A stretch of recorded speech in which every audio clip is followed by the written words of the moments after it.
Hello and welcome to The Stack. This week we head to Milan to speak with the founder of Cabana magazine. Plus, Bon Appétit's winter issue celebrates Italian-American cuisine. And in time for Valentine's Day, we feature new music title, Heartbeat. Enjoy the show.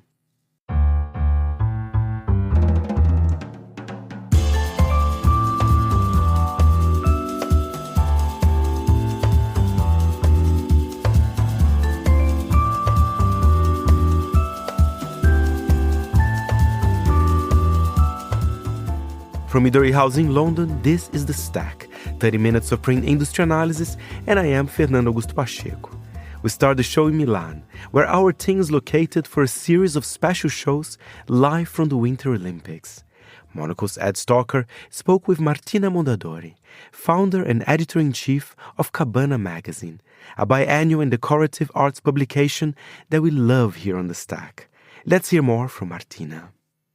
We go back 12 years now, which feels like a very long time, and yet a short one too. It's been a very exciting journey. I was living in London back in the day and sort of, looking at Italy and Italian sort of heritage with completely different eyes, as one does when you get away from something you like and love. And discovering, meanwhile, my new country, England. And there was some red dots that I started connecting, bridging, the aesthetic of these two countries, the traditions of these two countries. And at the same time thinking that the minimal aesthetic and the functional one that we had been witnessing and that had been at the pinnacle for so long was sort of, running its course. And particularly, I thought the interiors, the lifestyle that Italy and England had together, but especially the Italian lifestyle, could feel a bit like comfort food in a time where we all need it and still need it even more today. Even more now, right? Even more now. And so, yes, Cabana is like a bit of a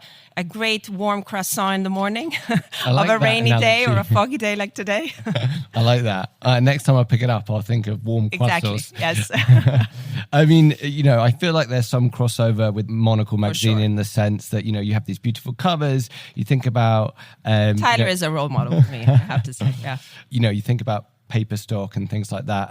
How hard is it to do something like that in today's climate? Or do you think it's, if you have the passion, is it easy to keep doing something I like think that? passion is one of the ingredients, so obviously maybe the most important when you start something like that, and you need a huge dose of courage. I mean, at the time when I started Cabana, people would look at me saying, print today? Are you mad?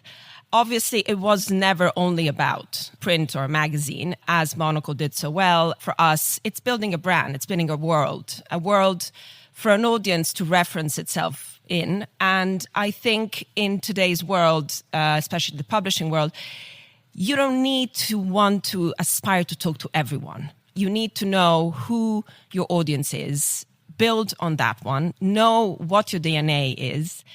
And why print? Well, I think especially in a world like today where everything is digital, where we're bombarded with digital images all day long, the moment you print something, you need to do it super well. So hence the great paper, the different stocks. And it becomes a bit like, it becomes a collectible good. And that was our intention. And also, it's signal belonging. Right? If you are the Monocle tribe and you love traveling and you love all that, then you'll have Monocle on your coffee table at home. If you love interiors, you'll have Cabana. And very often those two audiences sort of obviously cross-pollinate each other and it's great. But I do think it is about building, knowing who your audience are and who you are and building on that. You talked about building a brand. Tell us a little bit about how you do that, the sort of extension, if you like, beyond the magazine. There is, of course, Casa Cabana. Yes. Which supports the other? Is it a reciprocal relationship? Is the magazine an extension of Casa Cabana? Which is the chicken, where's the egg? Well, there you go. I'm just interested to know about that relationship. Yes. So as I said, for me, it was building a world. So the extension in business, working with artisans to produce product that then is sold on our website, the magazine, the events, Casa Cabana as the one place where you step into Cabana's world and breathe Cabana, because that's the house, it's the apartment I grew up in, and it's the founding inspiration behind everything I do. Obviously, it is one living organism, and it all feeds each other. And I think it's when you have a very strong DNA, a very strong identity, it's very clear when something fits your brand or not. And I think that's where a lot of brands today get lost.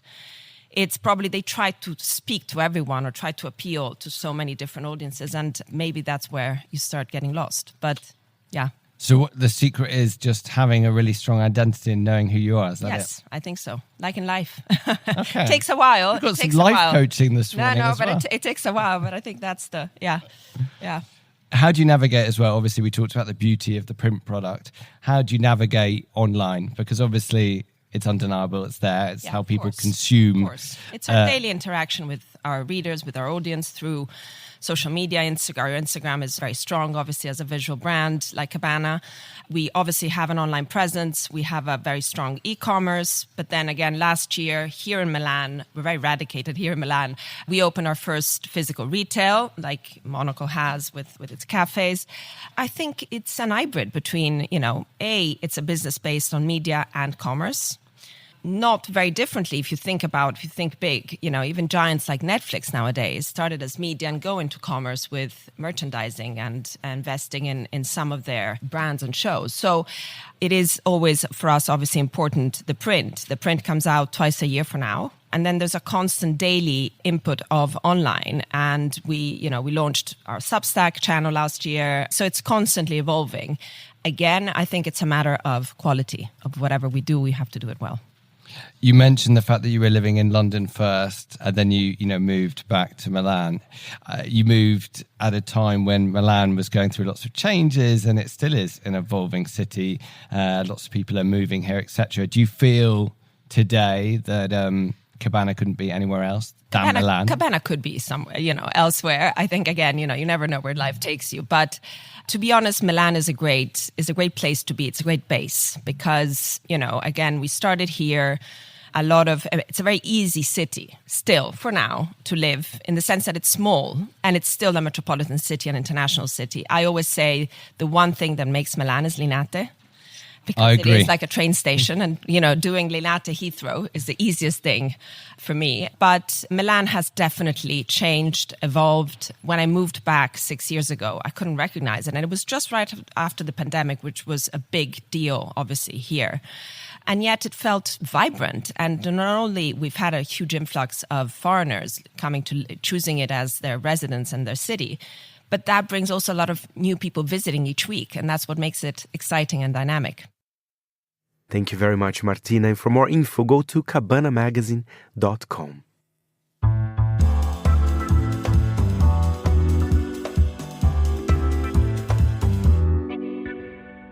And now, a pleasure to welcome back to the show Jamila Robinson, editor-in-chief of Bon Appétit. Their latest winter issue is a celebration of Italian-American cuisine right in time for the Winter Olympics. To tell me all about the plans for the magazine this year, including their own plan to launch a restaurant at JFK Airport. And also we're going to hear a little bit more about Jamila's experience with figure skating. She's very good at it. Here is Jamila with more.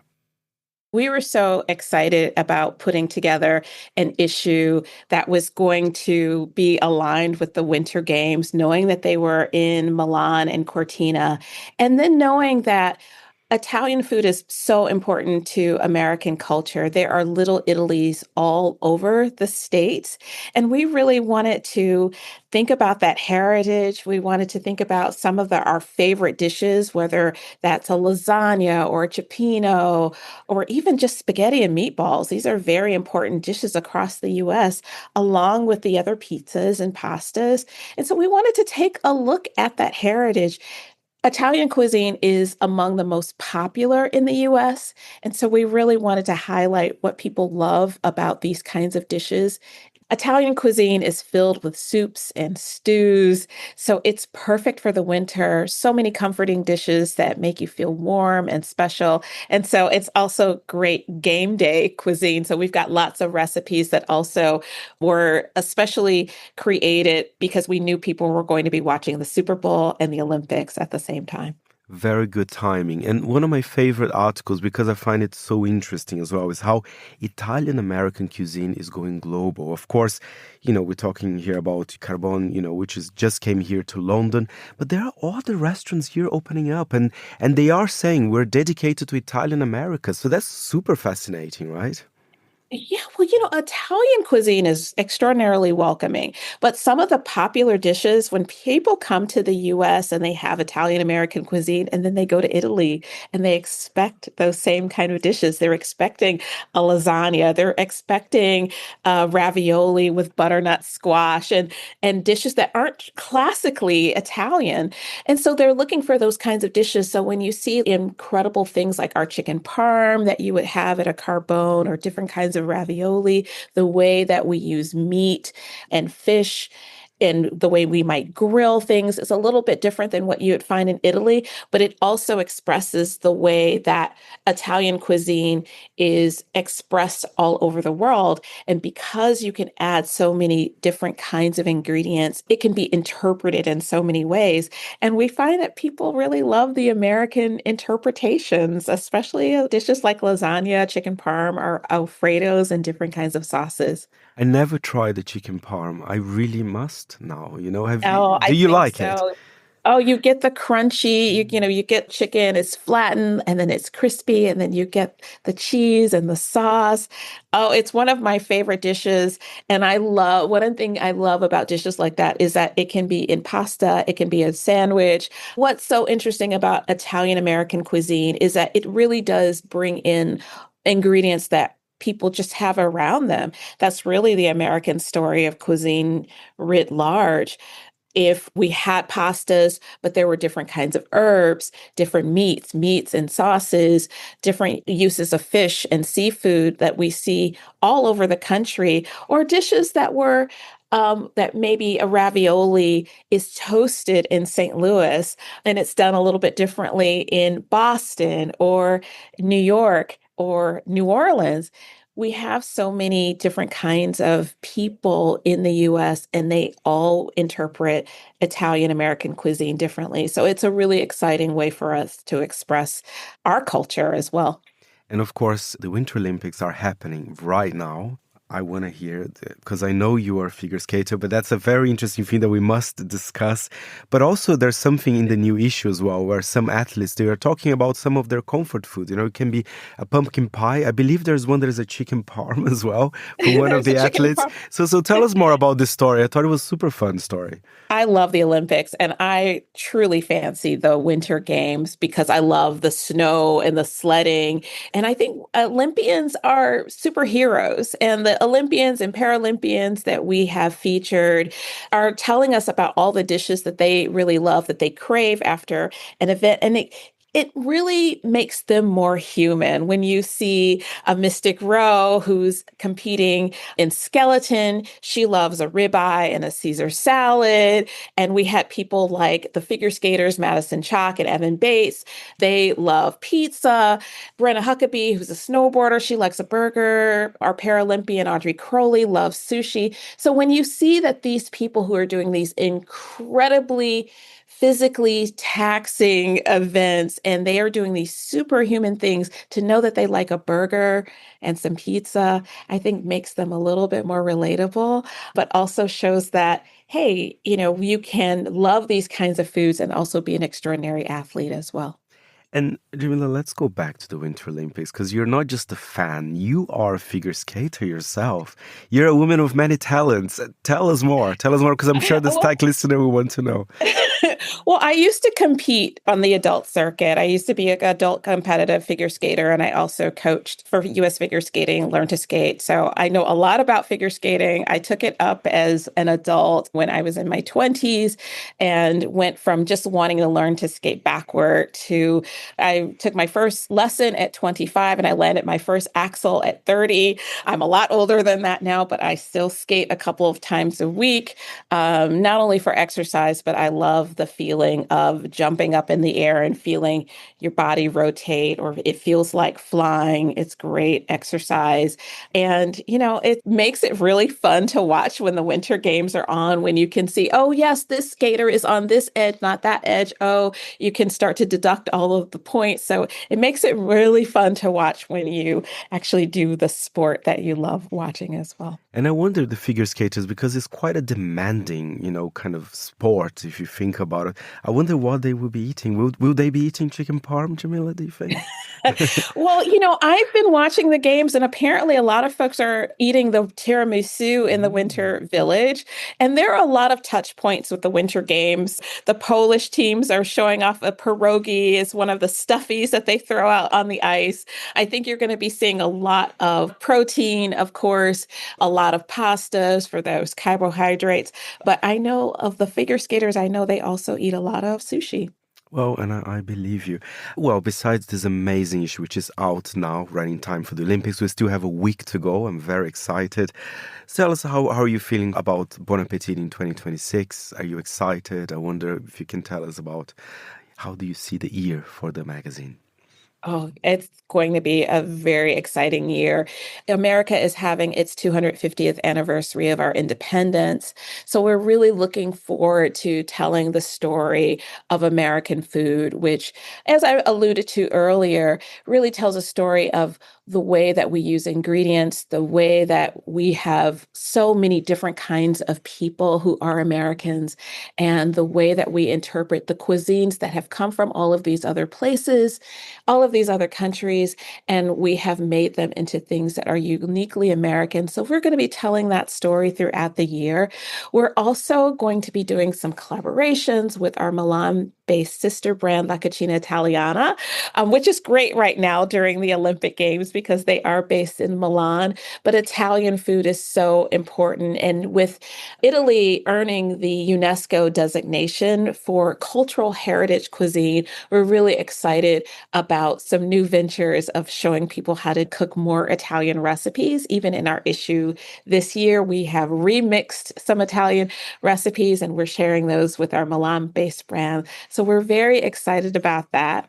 One of the most exciting things that we're going to do this year is we're going to be opening a restaurant in the JFK terminal in New York City, where we are going to be extending our recipes and our brand to travelers. Travel is so important. We talk a lot about destination dining. And so fans of Bon Appetit will be able to experience our recipes inside a 200-seat restaurant that's going to be inside the terminal, or they'll be able to get snacks and sandwiches at our market cafe, along with looking at videos from the brand. They'll be able to eat all of those recipes, the things that they are really excited about, that they come to Bon Appetit for. They'll be able to grab those on the go as well. That's such a fantastic idea, actually. And if there's one magazine that can do it, it's Bon Appetit as well. That's amazing. At the JFK as well. So that'll make for a better experience in the airport as well. Exactly. We all want better airport food. And so we are going to be bringing it to you. And, if I may ask, that's probably a little bit later in the year that will open, right? It'll be a little bit later in the year. I can't pin down the exact date, but that is something that we are going to be very excited about this year. A lot of exciting information. You're a figure skater. There'll be a Bon Appetit restaurant. What next? And by the way, I have to mention one of my favorite pieces. It's a 2-page spread about candied fruit. I think they're having a little moment, don't you think? Their candied fruit is having a moment. Sometimes we see things that were from a different era come back. And, kind of everything is old as new again. And these candied fruit, we have been doing a lot of features where we are going back and looking at the way foods are styled. This story is from our art director, Ingu, who has put together this incredible pieces of the ways that fruit can be candied in sugar, and it makes these jeweled tones. And it's another way of interpreting cuisine. And it's something that was an old Italian technique. And we're seeing that a lot happening this year in all kinds of bakeries and different shops like that. So we were really excited about this trend that has come back around. Thank you, Jamila. For more information, go to bonappetit.com. Their winter issue is out now.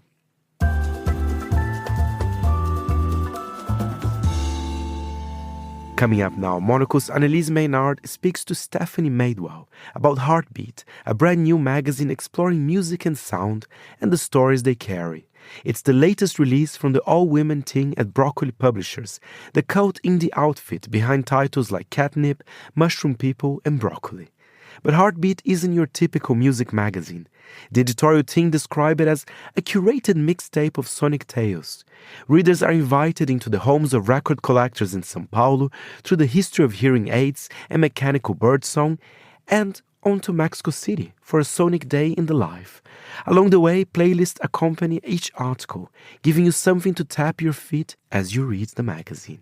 Annelise starts by asking Stephanie, who has been Broccoli's editor for nearly a decade, how the editorial team landed on the title Heartbeat and why music and sound became the focus of their latest zine.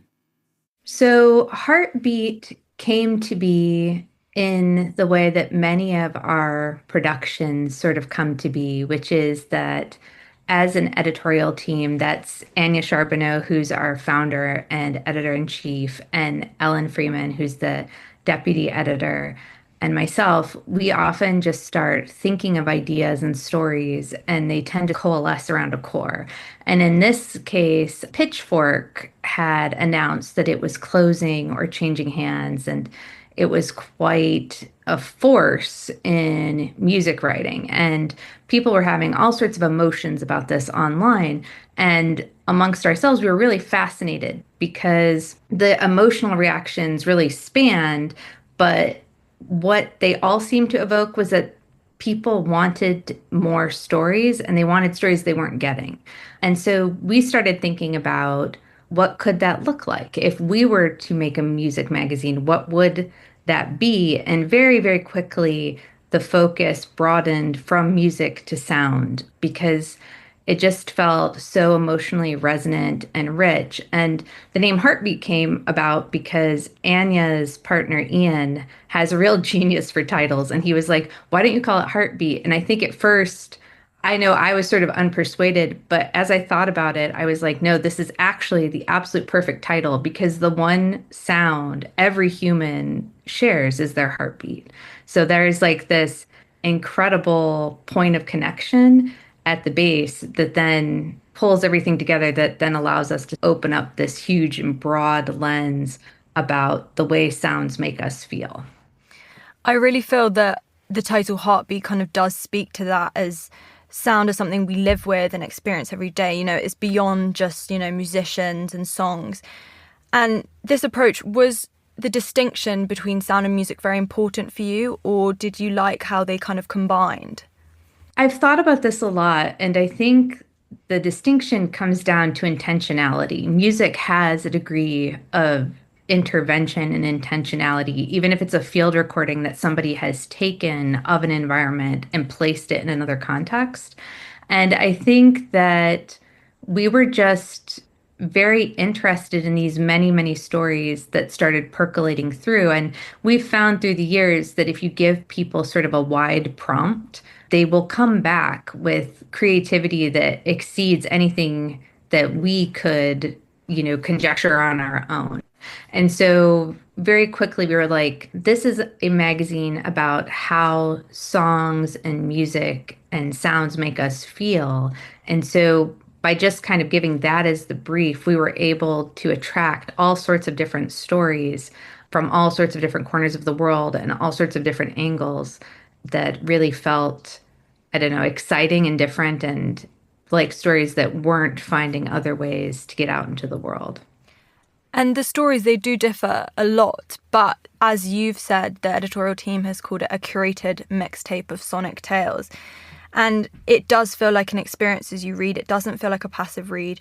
Many of the articles feature accompanying playlists, carefully placed in the margins and curated to sit alongside the text. And there's also these sweet little interjections from writers reflecting on their motivations for writing that story. And as you said, the result is this highly intentional magazine. I kind of want to know what drew you to include these playlists and moments of dialogue between the reader and writer. I think we're living in this time of sort of unprecedented richness, and people have this ability to access sounds and music in ways that they never have before. And we knew, I think in many sort of traditional music publications, there's a sense that the people who are the editors are sort of an arbiter of taste and of boundaries of like what's worth listening to.